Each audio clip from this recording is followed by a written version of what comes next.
그렇다면 우주 전체의 온도는 어떻게 측정된 것일까요? 1823년 독일 물리학자 조셉 브라운호퍼는 프리즘을 통해 태양빛을 7개로 나누어 인공적인 무지개를 만든 후 이를 현미경으로 관찰하여 눈에 보이는 색상 사이사이에 검은 띠를 발견했습니다. 10년에 걸친 관찰 결과 브라운호퍼는 574개의 검은 선을 발견하여 그림으로 표현했지만 그 의미를 끝내 발견할 수 없었습니다.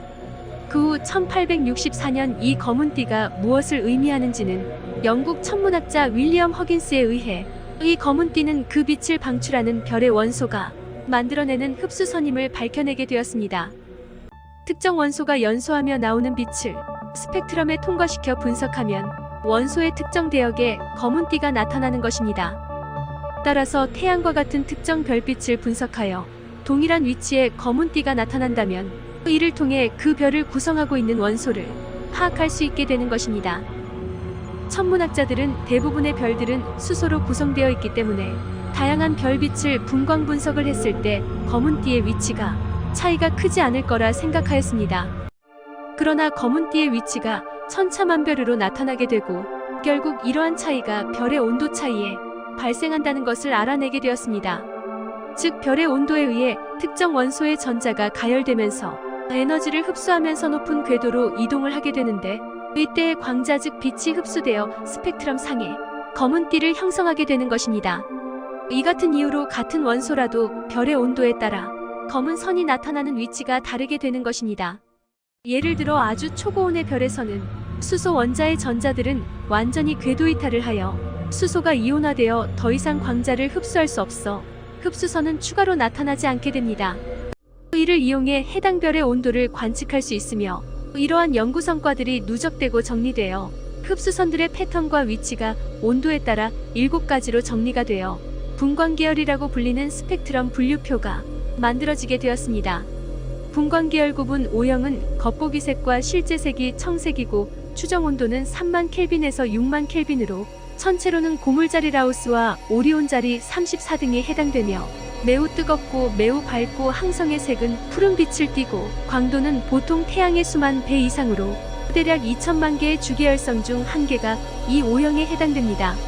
분광계열 구분 B형은 겉보기색은 청백색이고 실제색은 청색이며 추정온도는 3만 켈빈에서 1만 켈빈으로 전체로는 플레이아데스 성단의 밝은 별들 레굴루스, 리겔, 스피카 등에 해당되며 극도로 뜨겁고 극도로 밝으며 광도는 보통 태양의 수백 배에서 수만 배에 이르고 대략 8,000개의 주계열성 중 하나의 꼴로 존재하고 있습니다. 분광계열 구분 A형으로 겉보기색은 백색이고 실제색은 청백색이며 추정온도는 1만 켈빈에서 7,500 켈빈으로 전체로는 시리우스, 포마라우트, 베가, 데네브 등이 해당되며 맨눈으로 볼 때 백색 또는 청백색의 빛을 발하고 밤하늘에서 보이는 별들 중 가장 많은 비율을 차지하며 우리 태양계 주변에 있는 주계열성 900개 중 하나 꼴로 존재하고 있습니다.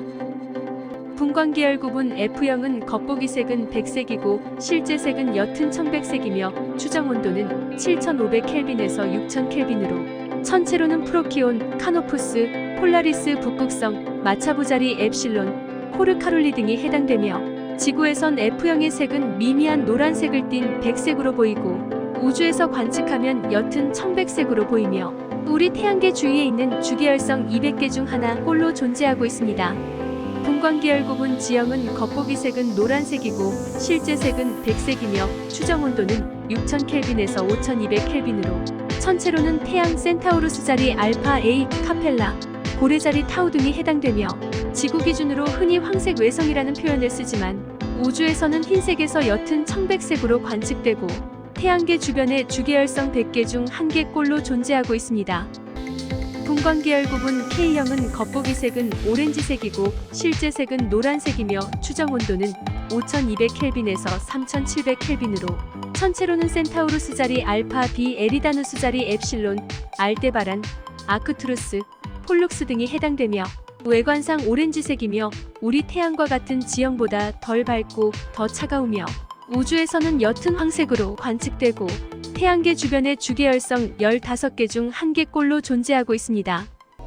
분광계열 구분 M형은 겉보기 색은 적색이고 실제 색은 오렌지색이며 추정 온도는 3700켈빈에서 2000켈빈으로 천체로는 베텔기우스, 안타레스, 센타우루스 자리 프록시마, 버나드별, 글리제 581등이 해당되며 보통적 색 외성이라고 일컫으며 갈색 외성의 초기 상태이기도 하며 관측된 항성들 중 가장 많은 숫자를 차지하고 대략 우리 은하의 주계열성들 중 90%를 차지하고 있습니다.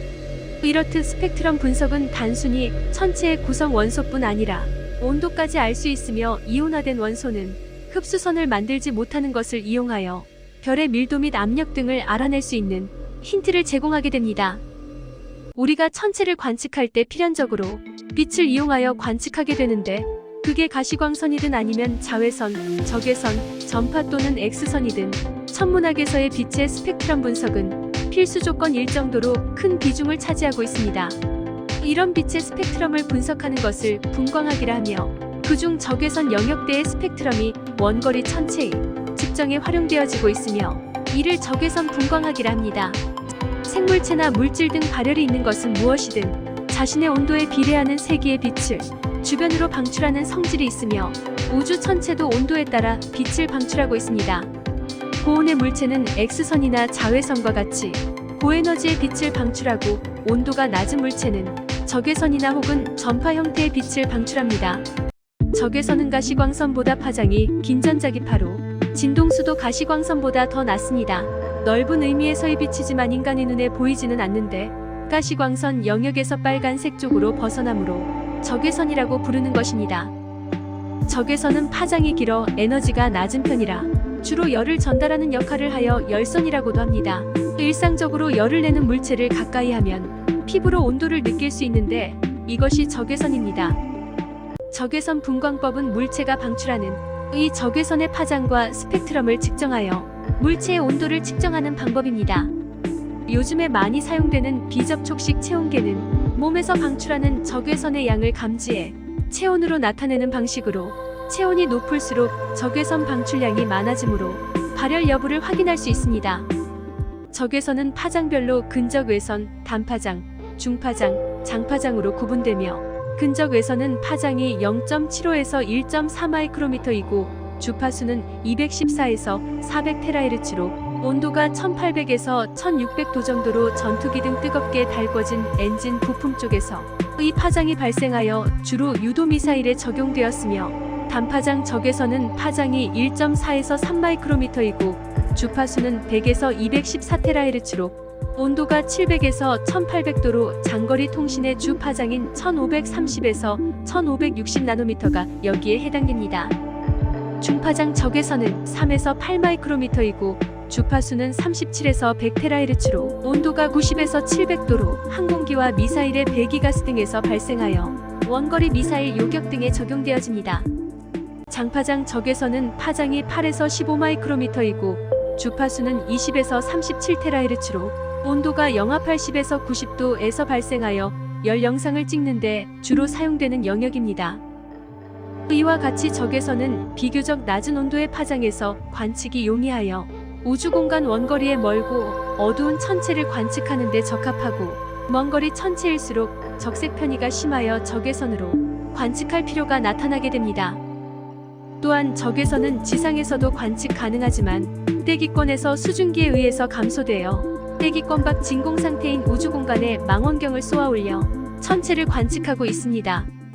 NASA는 적외선에서 감마선에 이르는 방대한 스펙트럼 영역에서 우주를 관측하는 거대 과학 프로젝트를 진행하여 4대 우주 망원경을 우주공간 궤도에 쏘아올렸습니다.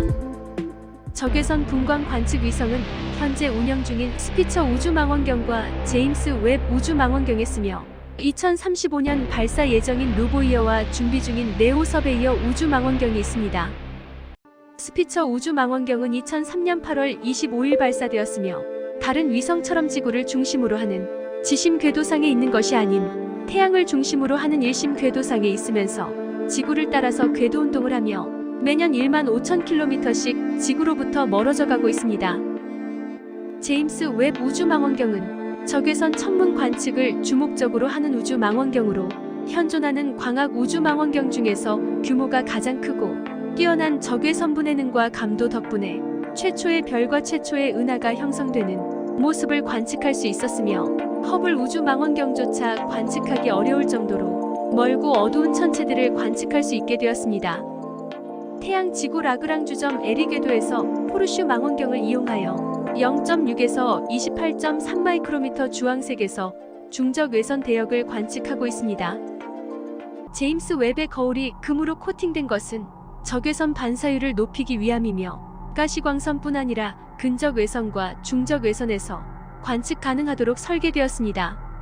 이런 기능은 먼지 원반이나 행성 같은 적외선을 가장 많이 방출하는 저온 천체 관측이 가능하여 허블의 관측보다 100분의 1 정도로 어두운 천체까지 관측 가능하여 빅뱅 이후 1억 8천만 년 무렵의 천체들의 적색 편이인 Z는 20까지 거슬러 관측 가능하여 빅뱅 후 2억 7천만 년경 탄생한 최초의 별과 은하의 적외선 관측을 할 수 있었습니다. 발사 예정인 루보이어 우주망원경은 명체 거주 가능 지역에 있는 행성을 찾아내는 역할을 수행 예정이며 적외선, 자외선, 가시광선 등 3개의 우주망원경을 장착하게 됩니다. 그리고 준비 중인 네오 서베이너 우주망원경은 지구와 충돌할 위험이 있지만 아직 어둠 속에 숨어있는 소행성과 해성을 포착하기 위해 제일라그랑 주점 에릴에 배치되고 기술적으로 한층 발전된 적외선 우주망원경을 탑재할 예정입니다. 두 번째, 천체의 온도를 측정하는 방법은 전파 관측을 사용하는 방법으로 천체들은 대부분 자기장을 가지고 있고 자기장은 모두 전자기파를 발생하게 되는데 전파 관측을 사용하여 우주행성이 방출하는 전자기파를 측정하면 우주행성의 온도를 측정할 수 있습니다. 물질은 온도가 올라가면 고유의 전자기파를 방출하는데 이 전자기파의 최대 파장은 물질의 온도에 반비례합니다. 이를 이용해서 우주의 별에서 나오는 빛을 측정해 수천 수만 도에 이르는 별의 표면 온도를 측정합니다. 초고온의 경우 이처럼 물질의 전자기파 방출을 이용합니다. 반대로 초저온 물질을 측정할 때는 레이저를 사용합니다. 서로 반대 방향에서 레이저를 원자에 쏘여주면 원자는 에너지 중첩 상태에 놓이는데 이 상태에 있는 원자들의 운동량 분포를 양자역학적으로 계산하여 온도를 얻습니다. 세 번째는 천체가 방출하는 빛의 색을 통해 온도를 추정해 볼 수 있습니다. 별의 색깔은 표면 온도가 높아짐에 따라 붉은색, 노란색, 흰색, 파란색으로 달라집니다. 즉 표면 온도가 높은 별일수록 파란색을 띠고 표면 온도가 낮은 별일수록 붉은색을 띱니다. 따라서 별의 색깔을 관측하면 별의 표면 온도를 알 수 있습니다. 파란색이 가장 뜨거우며 25,000켈빈, 약 24,700도를 뜻하며 파란색과 흰색이 섞인 경우에는 1만 켈빈, 약 9,970도를 이고 태양과 같은 노란색은 6,000켈빈, 약 5,700도 정도로 중간 온도이고 오렌지색은 4,000켈빈, 약 3,700도 정도이며 빨간색은 가장 낮은 온도로서 3,000켈빈으로 대략 2,770도 정도를 의미합니다. 지금까지 우주의 기원을 밝히는 하나의 힌트인 우주의 공간과 천체의 온도를 측정하는 몇 가지 방법과 실제 온도들을 확인해 보았습니다.